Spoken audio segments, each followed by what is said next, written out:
Assalamualaikum warahmatullahi wabarakatuh. Halo Sobat Bawaslu, jumpa lagi dengan saya Ira Permatasari dalam obrolan bareng Bawaslu.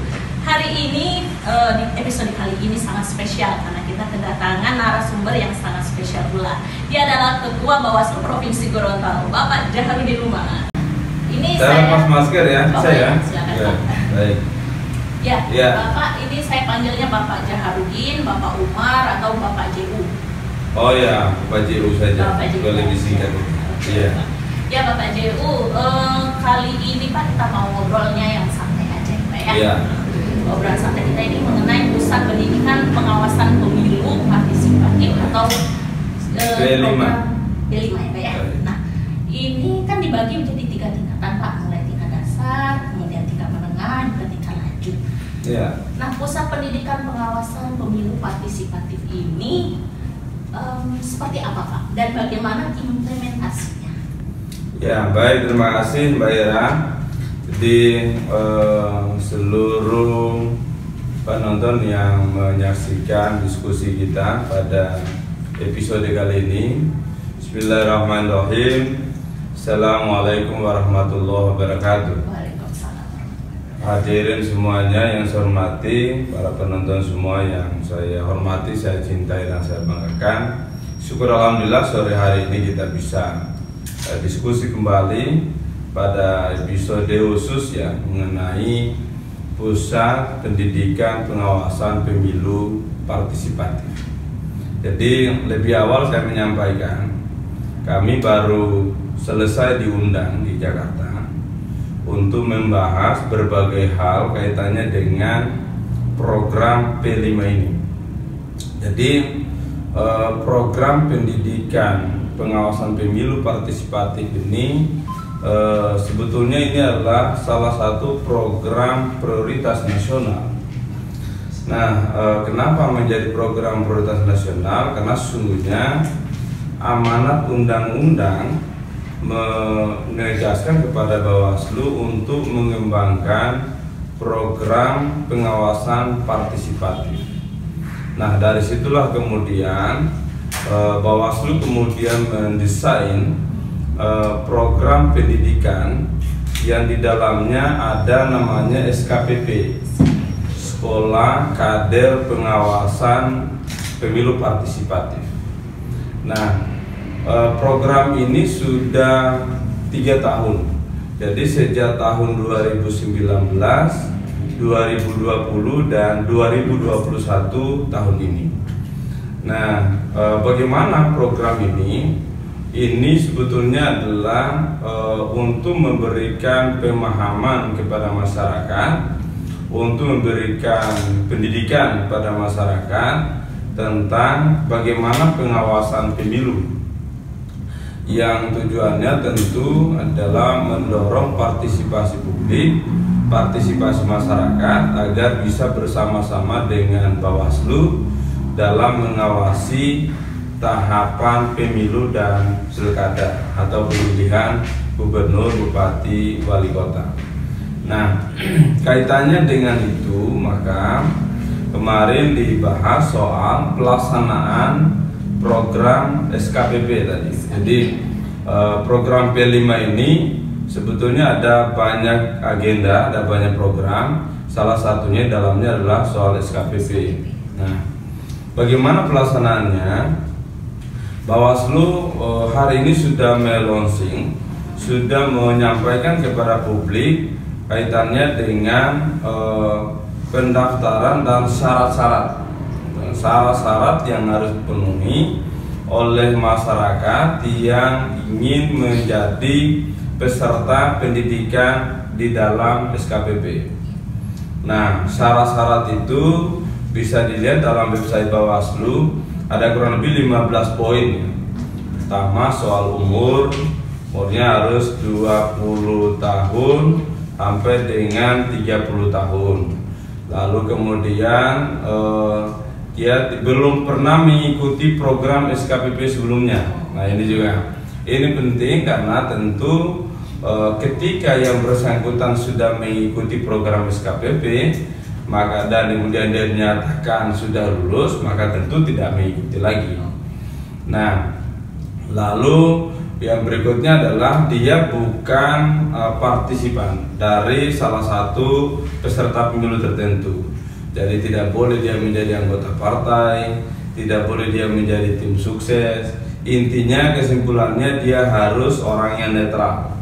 Karena sesungguhnya SKPP ini adalah bagian dari pengawas pemilu yang nanti bersama-sama dengan pengawas pemilu mengawasi pemilu. Nah, dalam mengawasi pemilu maka dia harus berlaku adil, harus netral, tidak boleh berpihak kepada kepentingan siapapun. Nah, syarat-syarat yang lain tentu bisa dilihat dalam website Bawaslu. Saya kira teman-teman tim teknis mulai hari ini sudah menyampaikan kepada publik melalui media yang ada di Bawaslu provinsi, kabupaten, kota. Harapannya nanti sampai dengan batas akhir pendaftaran akan sesuai dengan jumlah peserta yang dibutuhkan. Sebagai informasi kepada masyarakat bahwa pola pendidikannya nanti sebagaimana yang disampaikan oleh Mbak Ira, bahwa ini ada 3 ya. Pertama, pendidikan tingkat dasar. Yang kedua, pendidikan tingkat menengah. Lalu yang ketiga, pendidikan tingkat lanjut. Nah, tingkat dasar ini nanti pelaksanaannya di kabupaten kota.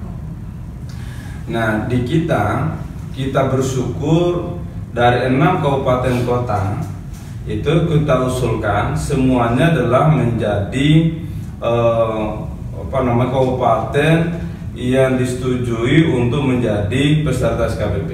Jadi kami perlu sampaikan bahwa program SKPP tahun 2021 ini sebetulnya hanya ada di 248 kabupaten kota.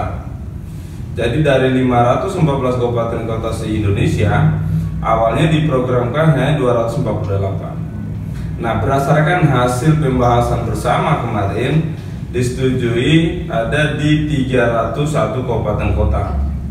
Di 301 kabupaten kota itu nanti titik pelaksanaannya ada di 100 titik pelaksanaan. Nah, untuk di Gorontalo kita usulkan 2 tempat pelaksanaan, yaitu di kota Gorontalo sendiri dan di Gorontalo Utara. Nah, masing-masing titik itu minimal dia mengakomodir 3 kabupaten kota. Jadi misalnya di kota Gorontalo ini kita rencanakan Bone Bolango, kemudian kota Gorontalo sendiri dan Kabupaten Gorontalo. Selanjutnya Bualemo Pohuwato nanti kita rencanakan akan bersama dengan Gorontalo Utara. Tetapi semua ini masih dalam bentuk usulan.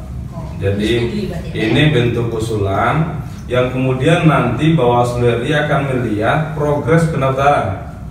Nah, jadi nanti harapannya tentu masyarakat bisa mendaftarkan diri untuk mengikuti program ini, yang nanti kemudian setelah mendaftar akan diverifikasi.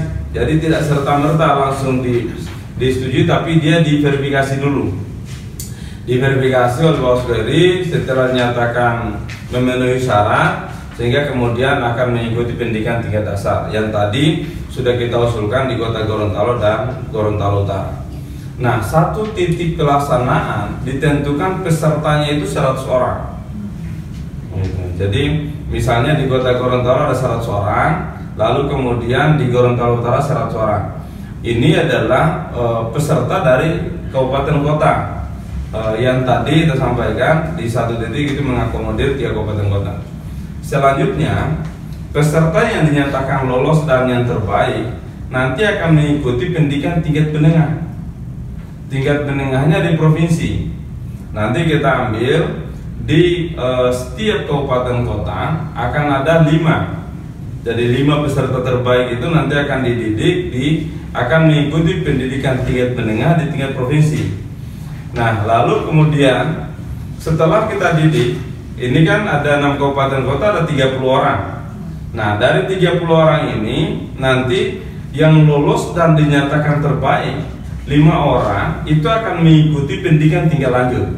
Nah, program ini seperti halnya sudah pernah dilakukan sebelumnya. Nah, pada tahun kemarin kita mengutus 6 orang. Jadi 1 orang di masing kabupaten kota, masing-masing kabupaten kota yang kita nyatakan terbaik itu mengikuti pendidikan tingkat lanjut di Jakarta. Nah, hari ini tentu, kita berharap masyarakat tentu berkompetisi dengan baik, supaya nanti bisa mengikuti pendidikan secara berlanjut dari tingkat dasar, kemudian tingkat menengah sampai dengan tingkat lanjut. Nah, selanjutnya kapan pelaksanaannya? Nah, kemarin juga di Jakarta sudah kita bahas bersama. Pelaksanaannya direncanakan mulai bulan Juni yang akan datang sampai dengan bulan Oktober.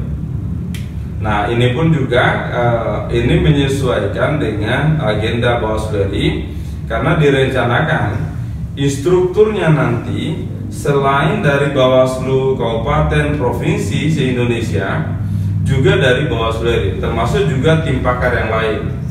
Jadi oleh karena itu tentu harapannya adalah masyarakat bisa memanfaatkan momentum ini, yang tentu niatannya adalah bagaimana kita meningkatkan kualitas demokrasi kita.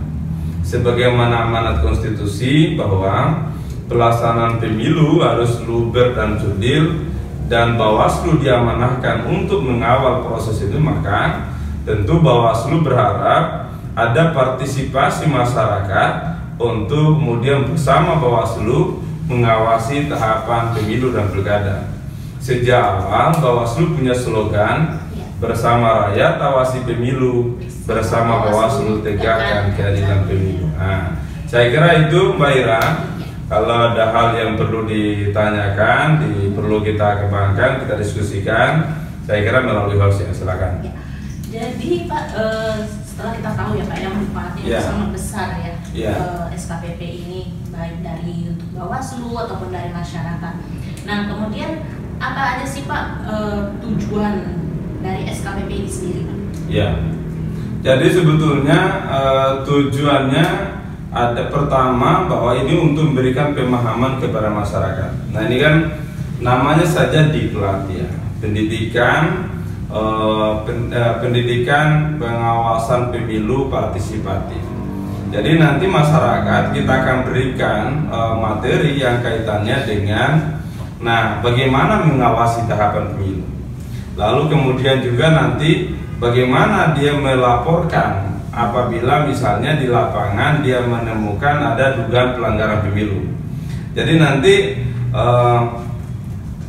peserta SKPP ini akan paham betul bagaimana dia bisa menentukan, oh ini tahapan pemilu ini berjalan dengan baik atau ada hal yang kurang, ada hal yang bertentangan dengan undang-undang atau tidak.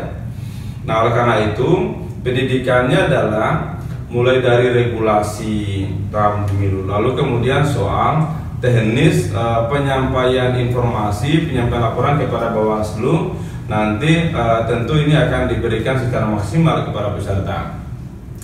Lalu kemudian yang kedua adalah mendorong partisipasi komunitas-komunitas masyarakat.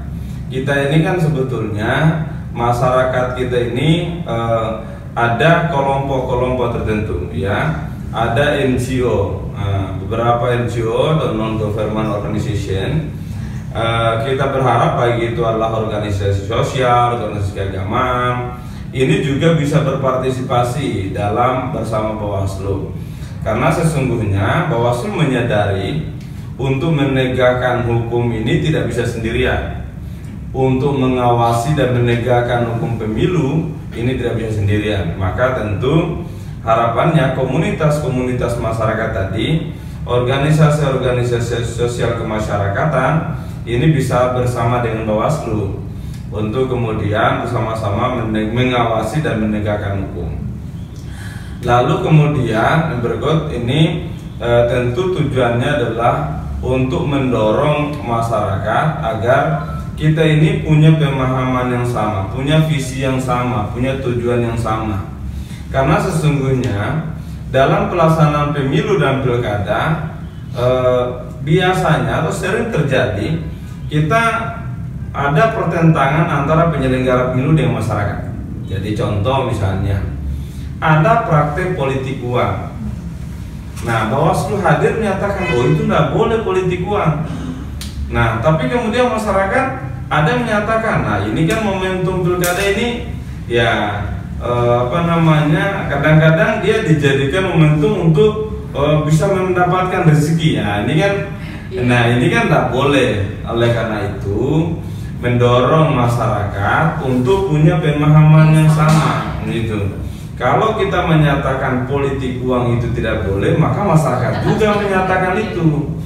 Kalau Bawaslu membuat slogan tolak politik uang, pasang di baliho, iklankan di radio, iklankan di podcast seperti ini, di televisi dan seterusnya, ya masyarakat harus mendorong itu.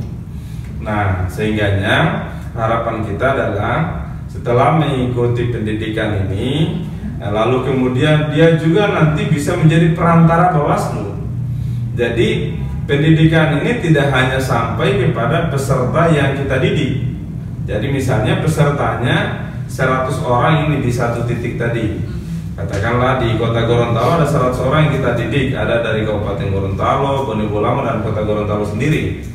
Nah, harapan kita dia bisa menyebarkan informasi sebanyak mungkin kepada masyarakat bahwa tadi politik uang tidak bisa, kemudian ASN harus netral, lalu kemudian pemilu harus jujur, harus adil. Ini kan soal prinsip-prinsip secara umum. Nah, saya kira dengan pelaksanaan kegiatan ini maka akan semakin banyak masyarakat yang punya persepsi yang sama dengan Bawaslu, sehingga nanti tugas Bawaslu akan semakin ringan. Nah, jadi satu hal penting yang harus kita hindari, jangan sampai kita ada perbedaan persepsi. Bawaslu mengatakan ini tidak boleh, masyarakat mengatakan ini boleh. Nah, apalagi misalnya mereka mengatakan oh ini boleh kita terima. Nah, sehingga itu saya kira kita ini kan sebetulnya cita-cita besar kita adalah untuk meningkatkan kualitas dan integritas pemilu kita. Nah, itu perlu kita ingat bahwa ada tugas besar yang kita hadapi ke depan, yaitu pemilu dan pilkada serentak nasional. Tahun 2024 nanti di bulan Maret rencananya itu adalah pelaksanaan pemilu untuk memilih anggota legislatif, presiden dan wakil presiden. Lalu kemudian untuk pemilihan kepala daerah akan digelar di bulan November 2024. Artinya di tahun yang sama ini kita menyelenggarakan pemilu dan pilkada secara nasional. Semua konsentrasi orang itu adalah mengarah kepada pemilu, pada pelaksanaan pemilu dan pilkada. Nah, oleh karena itu tahapannya tentu harus lebih baik. Kita tata sedemikian rupa. Masyarakat kita harapannya adalah akan semakin sadar bahwa pemilu ini harus jujur, pemilu ini harus sesuai dengan rambu-rambu ketentuan yang ditentukan. Nah, oleh karena itu saya kira sekali lagi, nah dengan adanya program ini maka Bawaslu sangat berharap masyarakat memiliki persepsi yang sama untuk menegakkan hukum pemilu dalam rangka mewujudkan pemilu yang berkualitas dan berintegritas. Berarti sangat banyak ya Pak ya manfaat serta tujuan yang bisa kita ambil dari SKPP ini ya Pak ya. Nah, tentu dengan melihat manfaat dan tujuan yang banyak ini, masyarakat akan tertarik Pak untuk ikut ini. Nah, kira-kira nih Pak, siapa aja sih Pak yang boleh ikut serta dalam SKPP ini dan siapa saja yang boleh terlibat gitu? Ya, jadi tadi sudah kita sampaikan secara singkat bahwa ada beberapa syarat yang harus dipenuhi oleh masyarakat atau yang dari komunitas-komunitas masyarakat tadi yang harus dipenuhi untuk kemudian dia bisa menjadi peserta SKPP. Pertama, umurnya 20 tahun sampai 30 tahun. Nah, persoalan umur juga ini kemarin dibahas. Kenapa kita batasi 20 sampai 30 tahun? Karena sesungguhnya di dalam undang-undang pemilu dan dalam undang-undang pilkada, syarat untuk menjadi pengawas pemilu ad hoc itu atau pengawas pemilihan ad hoc di Panwas Kecamatan, di Panwas Desa Kelurahan, Pengawas TPS itu 25 tahun. Nah, kenapa 25 tahun? Tentu ini lebih dewasa. Nah, karena kan sebetulnya pengawas pemilu itu tantangannya luar biasa. Di masyarakat itu ketika dia mengawasi kampanye. Orang berkampanye itu kan ada tokoh-tokoh politik nasional, ada tokoh di daerah, tokoh lokal, yang jelas yang pada intinya dia harus punya mental yang kuat. Nah, oleh karena itu umurnya 25 tahun. Nah, dengan demikian maka di program SKPP ini juga kita berusaha menyimbangkan antara syarat yang ditentukan di dalam undang-undang sebagai pengawas pilegtok dan syarat yang ditentukan di dalam kepesertaan SKPP. Harapannya dengan umur yang 20-30 tahun ini dia sudah punya mental yang kuat, sudah punya pemahaman yang kuat untuk kemudian menyatakan bahwa ketentuannya harus seperti ini. Ini kan bukanlah pekerjaan yang mudah tentu ya, untuk menjelaskan kepada publik, apalagi dalam situasi misalnya dalam situasi kampanye, dalam situasi debat. Nah, ini kan butuh orang yang memang memiliki kemampuan untuk menjelaskan secara rasional apa yang kita harapkan. Nah, jadi tadi soal syarat 20-30 tahun kesimpulannya itu mudah-mudahan dia sudah siap secara mental, sudah punya kemampuan untuk bisa menjelaskan secara rasional apa yang menjadi harapan dari Bawaslu. Yang kedua, yang paling pokok adalah dia tidak boleh berafiliasi dengan kepentingan peserta pemilu tertentu. Maka tidak boleh dia menjadi anggota partai politik, tidak boleh dia menjadi tim sukses. Nah, karena hal seperti ini, kalau dia ternyata berafiliasi dengan kepentingan tertentu, maka nanti bisa jadi tindakannya tidak adil. Dia akan muncul keberpihakan. Nah, sehingga itu karena ini nanti akan membawa slogan Bawaslu, maka tentu harapannya adalah setelah kita didik, maka dia semangat Bawaslunya juga terpatri dalam dirinya. Nah, jadi jangan sampai kemudian setelah kita didik ternyata justru dia berafiliasi dengan kepentingan tertentu. Nah, ini, sehingga di syarat yang yang ditentukan salah satunya adalah dia harus netral. Yang berikut, tentu dia bersedia untuk mengikuti pelatihan, karena ini waktu pelatihannya 5 hari. 5 hari aja ya? 5 hari kurang lebih ya. Jadi ini di pelatihan tingkat dasar diprogramkan itu 5 hari pelaksanaan. Dia harus mengikuti kegiatan itu selama proses pelaksanaan berlangsung. Dan tentu yang paling pokok adalah dia harus bersedia mengikuti apa yang menjadi tata cara prosedur pelaksanaan iklan. Hal-hal lain saya kira bisa dilihat dalam di website Bawaslu. Sekali lagi hari ini sudah kita umumkan. Sebetulnya boleh kita bacakan juga syarat semuanya ya. Dia berusia 20 sampai 30 tahun. Lalu ini juga pendidikannya minimal SMA sederajat. SMA sederajat. Jadi artinya SMA sederajat itu kan SMK, MA, itu kan artinya ini lebih luas. Lalu kemudian juga berpengalaman dalam organisasi. Kenapa harus ditentukan berpengalaman dalam organisasi? Karena tadi ini dia harus mampu membangun argumentasi yang rasional. Nah, Pak Ira bisa bayangkan di tengah kampanye kerumunan orang, tiba-tiba dia datang menyatakan, ini tidak boleh, ini tidak sesuai ketentuan. Ketika nanti orang semua mempertanyakan, semua mata berkonsentrasi berhadapan dengan dia, kalau dia tidak siap secara mental dan argumentasi yang kuat, pasti dia akan buyar situasinya. Oleh karena itu, ini dia punya pengalaman organisasi. Biasanya kan di organisasi itu dia terbiasa berhadapan dengan banyak orang, gitu. Oleh karena itu, tentu ini harapannya dia punya pengalaman mengelola atau memanage orang, gitu. Lalu kemudian tadi saya sudah sampaikan juga belum pernah mengikuti program SKPP sebelumnya. Lalu kemudian ini juga tidak menjadi staf atau pegawai di lingkungan pengawas pemilu.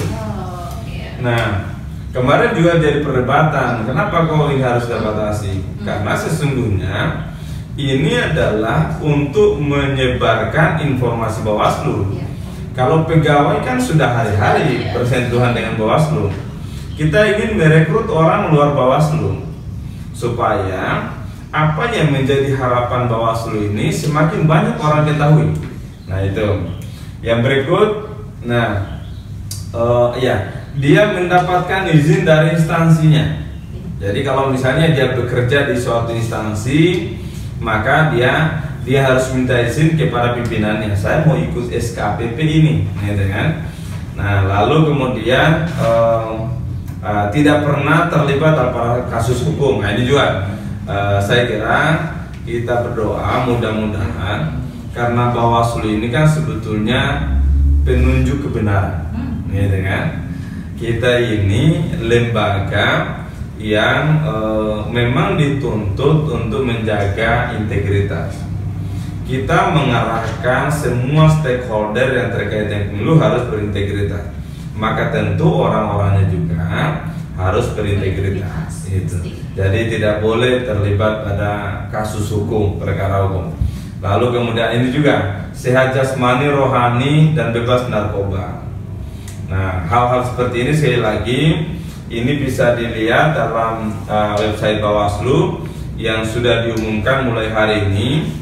Nah, sampai dengan waktu yang ditentukan. Saya kira itu, Mbak Ira. Oh ya, ini juga ada beralamat di atau berdomisili di kabupaten kota.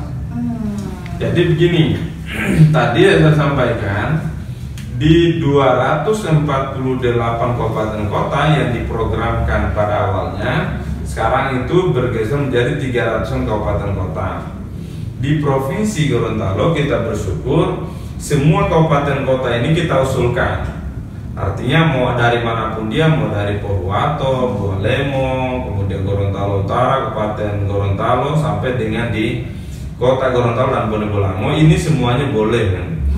Nah, jadi misalnya dia nanti Kota Gorontalo, dia mendaftar, menyantumkan alamat Kota Gorontalo, nanti kemudian setelah diverifikasi memenuhi syarat, nanti akan ikut diklat di titik Kota Gorontalo, gitu. Nanti akan mengikuti pendidikan tingkat dasar sesuai dengan yang ditentukan oleh Bawaslu. Nah, mudah-mudahan saja tempat pelaksanaan kegiatan ini tidak berubah, yaitu Kota Gorontalo dan Gorontalo Utara tadi. Tapi ini saya lagi sampaikan, baru kita usulkan, dan Bawaslu nanti akan melihat progres pendaftarnya.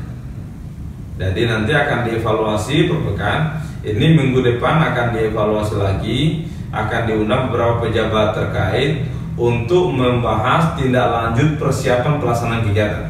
Jadi kalau yang kemarin kita ikuti baru sosialisasi awalnya, pembahasan awal. Minggu depan akan dibahas lagi untuk teknis pelaksanaan kegiatan. Gitu. Ini Pak, kapan sih Pak? Boleh dikasih tahu lagi Pak sama Sobat Bawaslu, kapan ini pelaksanaan SKPP ini Pak? Soalnya kan Sobat Bawaslu udah pasti, kapan ya? Apa sepanjang tahun? Apa bulan ini? Atau iya. gitu, Pak? Jadi tadi sebetulnya sudah kita sampaikan perencanaan dari Bawaslu RI. Pelaksanaan kegiatannya tanggal dimulai pada bulan Juni sampai dengan bulan Oktober mendatang. Ini saya bukakan dulu ininya ya, pengumumannya hari ini. Sudah ada di flyer. Ini pendaftar untuk pendaftaran tahap pertama ini tanggal 24 sampai dengan 28 Mei. 28 Mei hari ini 24 kan? 24 berarti hanya 5 hari sampai 5 hari ke depan ini akan dilihat dulu progresnya. Makanya itu tadi saya sampaikan, minggu depan itu akan dilakukan evaluasi termasuk nanti membahas teknis pelaksanaan. Nah, tetapi setelah pendaftarannya, apakah nanti ini ada penambahan soal waktu? Ini kebijakannya ada di RI. Kita di daerah ini prinsipnya adalah melaksanakan apa yang menjadi petunjuk dari Bawaslu RI. Nah, nanti setelah itu pelaksanaan diklatnya di tingkat dasar direncanakan mulai bulan Juni minggu ketiga keempat, kemudian bulan Agustus minggu pertama, kedua sampai di minggu keempat, bulan September sampai dengan Oktober. Kemarin untuk Gorontalo kita usulkan di minggu ketiga dan keempat bulan Juni, lalu kemudian di minggu pertama bulan Agustus. Jadi kita rencanakan pelaksanaannya bulan Juli dan bulan Agustus. Juli Agustus. Kenapa kita milih Juli Agustus? Karena kita mempertimbangkan dengan tim atau instruktur yang dari Bawaslu. Kita diminta untuk merencanakan. Nah, mulai bulan Juni mendatang, kemudian Juli, Agustus sampai dengan Oktober. Nah, di bulan Juni, Juli itu provinsi yang lain sudah banyak melaksanakan. Nah, di kita mengambil kesempatan akhir di bulan Juli, lalu kemudian di bulan Agustus. Harapannya nanti pendaftar ini kita matangkan terus. Nah, karena ini kan 100 orang per titik. Jadi kalau misalnya Kota Gorontalo 100 orang, berarti kalau dia akumulasi 3 kabupaten kota, maka di masing-masing kabupaten kota itu pendaftarnya paling tidak ada 35 orang atau 40 orang. Maka jeda waktunya ini nanti kita matangkan terus sampai kemudian jumlah pesertanya memenuhi sesuai dengan apa yang ditentukan tadi yang 100 orang. Sama halnya juga dengan Gorontalo Utara. Gorontalo Utara nanti akan bergabung Bualemo dan Pohuwato, 100 orang di sana, maka di setiap kabupaten kota paling tidak ada 35 peserta yang mendaftar. Berdasarkan pengalaman kita sebelumnya, memang karena ini kan mendaftarnya secara online. Jadi ada belangkonya yang diisi. Maka ini juga nanti akan kita pacu di kabupaten kota agar nanti bisa membantu teman-teman yang mengalami kesulitan. Karena ada orang yang ingin mendaftar ini, tapi mungkin ada keterbatasan jaringan internet atau apapun hambatan yang lain, maka bisa menghubungi kabupaten kota. Maka insya Allah besok ini kebetulan kita ada pertemuan dengan seluruh Bawaslu kabupaten kota di tempat di kantor. Maka ini juga nanti akan kita sampaikan agar jangan ada kendala publik, kendala masyarakat. Dia ingin berpartisipasi menjadi peserta SKP, lalu kemudian ternyata ada kendala teknis. Nah, tugas Bawaslu yang kemudian ini memberikan kemudahan soal itu. Jadi bagi masyarakat yang ingin mendaftar, nah yang bisa mendaftar atau yang tidak ada hambatan untuk mendaftar secara online, silahkan. Kalau ternyata ada hambatan, boleh datang di kabupaten kota atau boleh juga di kita.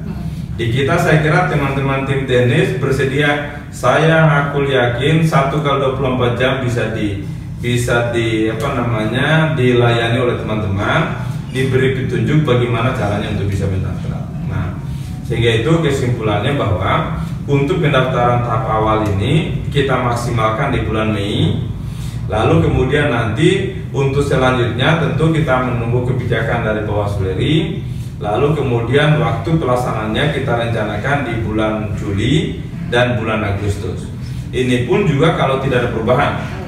Kalau misalnya ada perubahan dari Bawaslu RI kaitannya dengan instruktur nasional nanti, maka tentu kita menyesuaikan. Sebagai informasi, kemarin juga ada pertanyaan, kenapa tempatnya di Gorontalo Utara? Nah, ada yang mengusulkan di tempat yang lain. Jadi di Gorontalo Utara ini salah satu pertimbangan teknisnya karena kebetulan di Sulawesi Tengah itu memilih Buol. Jadi memilih Buol sebagai tempat pelaksanaan. Jadi secara teknis tim dari Bawaslu RI atau instruktur nasional nanti bisa saja mendarat di Gorontalo. Mendarat di Gorontalo, kemudian nanti ke Gorontalo Utara, kemudian nanti ke Buol. Karena kalau nanti misalnya lewat Palu, itu nanti butuh waktu 10 jam bisa sampai ke Buol. Nah, ini secara teknis. Lalu kemudian tentu juga kita berharap ini ada suasana baru. Selama ini kan selalu hanya dipusatkan di kota Gorontalo terus ini. Kota Gorontalo terus. Nah, ini kita ingin suasana baru di Gorontalo Utara. Nanti teman-teman Bualemo Pohuwato bisa diakomodir untuk kemudian bersama-sama di Gorontalo Utara. Nah, bagaimana nanti transportasinya? Nah, Bawaslu RI menghargai, memberikan biaya transportasi, tetapi memang sedikit. Nah, bagi kita dalam soal akomodasi ini, nanti juga teman-teman kabupaten kota bisa dibantu. Misalnya soal kendaraan. Kita ini kan sebetulnya ada kendaraan di kabupaten kota, ada kendaraan di kita. Misalnya nanti ada peserta, Pak, saya mau ingin ikutin, tapi saya tidak bisa ini menjangkau terlalu jauh, dan nanti kita bisa fasilitasi untuk ini. Paling tidak adalah semangat Bawaslu untuk mendorong partisipasi masyarakat agar nanti niatan kita sama, visi kita sama, bagaimana mewujudkan pemilu yang jujur dan adil, yang berkualitas dan berintegritas. Iya, itu. Jadi sobat Bawaslu, ayo daftar sekarang juga kayak gitu ya kan. Nah Pak, pertanyaan terakhir ya Pak, last question nih. Apa sih Pak harapan Bawaslu terkait SKPP ini? Nah. Ya, jadi sebetulnya harapannya adalah masyarakat bisa berpartisipasi. Bisa berpartisipasi mengikuti program ini, karena sesungguhnya ini adalah Bawaslu sangat bersyukur karena ini menjadi program prioritas nasional. Jadi di antara sekian banyak program yang digelontorkan Bawaslu, yang menjadi program prioritas nasional itu adalah program SKPP. Itu.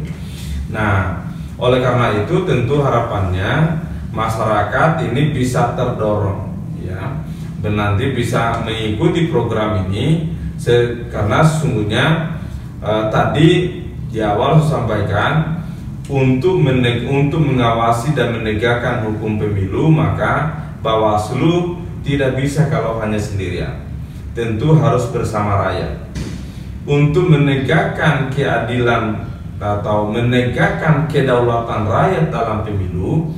Maka tentu ini adalah butuh dukungan semua pihak. Tetapi dalam hal kita menegakkan hukum, mengawasi, maka relnya harus sama. Nah, jadi regulasinya sudah, tinggal kemudian regulasi ini kita sampaikan secara menyeluruh, secara kolektif kepada masyarakat, agar masyarakat semakin paham bagaimana mengawal proses ini, bagaimana bisa bersama Bawaslu mengawal proses demokrasi, yang tentu dalam proses mengawalnya harus sesuai dengan koridor yang ditentukan. Kita menegakkan hukum pemilu tidak boleh melanggar hukum. Nah, oleh karena itu Bawaslu berharap masyarakat akan semakin sadar, akan semakin termotivasi untuk mengawal proses demokrasi, sehingga apa yang menjadi harapan kita bersama ini bisa kita capai. Aku yakin kalau semua orang sadar untuk mewujudkan pemilu yang berintegritas, nah masyarakat kita ini akan bersama dengan Bawaslu, maka kualitas pemilu kita, kualitas pilkada kita akan semakin baik.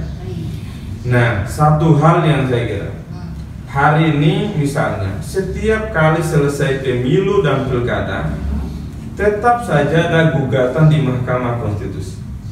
Setiap kali pemilu dan pilkada, harapannya kan sebetulnya setelah selesai pemilu dan pilkada itu maka prosesnya yang selesai. Tapi kenapa kemudian ini masyarakat selalu mengajukan protes, kontestan atau para calon selalu mengajukan protes?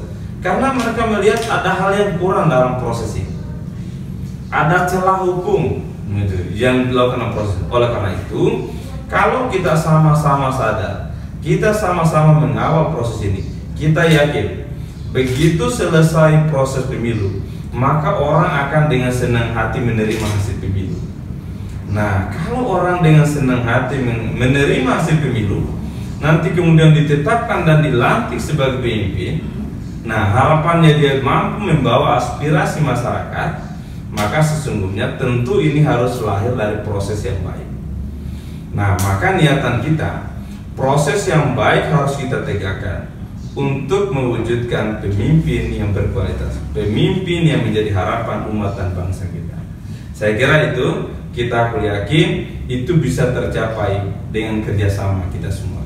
Oke Pak Jelu, sekarang kita sudah berada di penghujung acara. Terima kasih ya Pak udah mau hadir di podcast kita hari ini. Nah, untuk informasi registrasi peserta SKPP bisa langsung ke link Bawaslu RI di bawah ini, yaitu skpp.bawaslu.go.id/registrasi. Oke, terima kasih ya Pak. Dan Sobat Bawaslu, stay tune terus di channel Humas Bawaslu Provinsi Gorontalo. Jangan lupa like, comment, dan subscribe. Dan ingat selalu pesan Ibu untuk selalu memakai masker, mencuci tangan, dan menjaga jarak. Dan jangan lupa juga ya Pak ya, tagline Bawaslu, bersama rakyat awasi pemilu, bersama Bawaslu tegakkan keadilan pemilu. Sampai jumpa. Wassalamualaikum warahmatullahi wabarakatuh. Bye-bye.